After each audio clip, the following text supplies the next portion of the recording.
وقصة الأحمر تينيكي تاجر كأهاي إمال كيسو كوفي النوبي يملكو موت أو إسكسور لغينين مساكين أو مريجع جيحان وتا سيو امتحاما كدبنا نفتا أو قادو وقصة عجيب أو قف والبقو داوتا عمر قادة شو أقفل نولوش يدانا وحبدا كبدلي كرتا بس أنت أنا نقود قلنو حاسي شرف لك أقعد سنة إن الله يكسرتد موقالك سين شير جريدي سي أقار ضد بدن أو لغايا بس إذا نين كان قصة كل عضي أو كلا إني أرغمان وقون عمر قادتان قصة تان sidoo kale hadii aad horay noogu soo biir oo taabo meesha kore ay falow ku qoran tahay nugulana noqo halkan saaxiib aad iyo aad u wanaagsan maalin maalmaha kamida ayaa nin taajir waxa uu sameeyay martiqaad waxa uu sameeyay dadkii eheladiisa ahaay iyo dadkii ka aga dhowaay ninkuna waxa uu ahaay nin aad iyo aad u xoolo badan oo milyaneer ah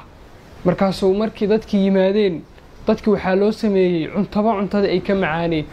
markii dadkii cuntadii loo dhigay ay cunayaan ayuu waxa uu sameeyay sariirtiisi ayuu inta tagay oo uu seexday lugahana iskor saartay ayuu naftiisa la sheekaystay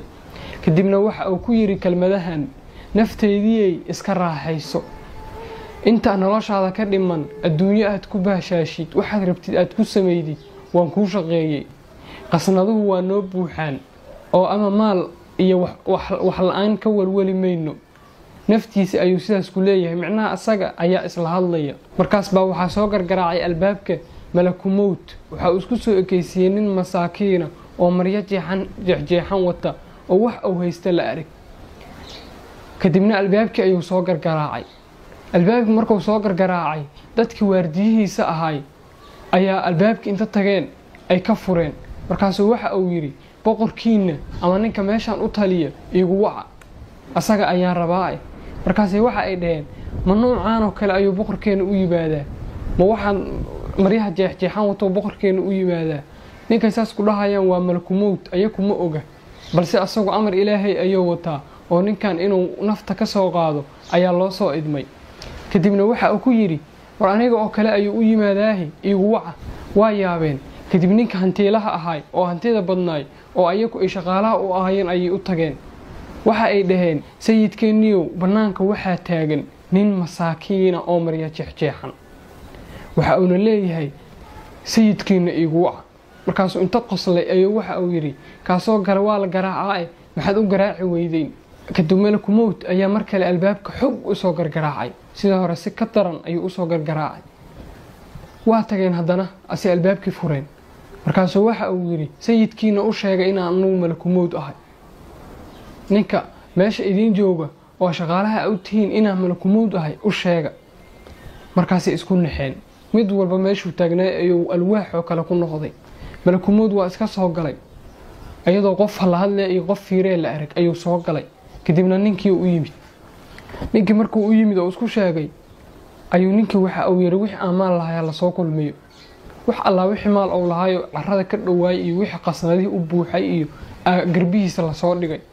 markaas Soomaalki canaana waxa uu leeyahay adduunyo cibaadada Ilaahay ayaad iga mashquulisay waad ihuday ayuu leeyahay maalki ayuu la hadlayaa oo calaacalaya oo barooranaya maalki Ilaahay ka hadashay hantidii oo lahaay oo garbihiisa la soo dhigay ayaa Ilaahay ka hadashay hantidii ayaa waxa ay dhahday maxaad aniga iga canaananaysaa maxaad si ii caayaysaa sababkayga ayaad waxaad ku gali jirtay daaraha boqorada ayaad u gali jirtay laguma celi jirin dawladaha ayaad u gali jirtay dawladuhu hadii qof dadka lacagta la waajicel yihiin oo albaabka laga celiyo asaguna sidaas ayuu ahay nin lacag oo hantiila ah ayuu ahay albaabka waa hebel markii la yiraahdo hora laga soo gudbi jiray la laba hadli jiray aniga sababkayga ayaa dadka liita iyo masaakiimaha u yeesi jirtay maalkii iyo hantidii Ilaahay uu ka hadashay intaas markii ay dhaheen ay hadana waxa ay dhaheen maanta waan ku furo lahayn hadii aad masaakiinta u gargaari lahayd oo meel wanaagsan aad nagu bixi lahayd oo dadka masaakiimaha ah oo in la qoodiyo u baahan aad nagu qoodi lahayd oo si wanaagsan aad noo isticmaali lahayd maanta ayaan ku furo lahayn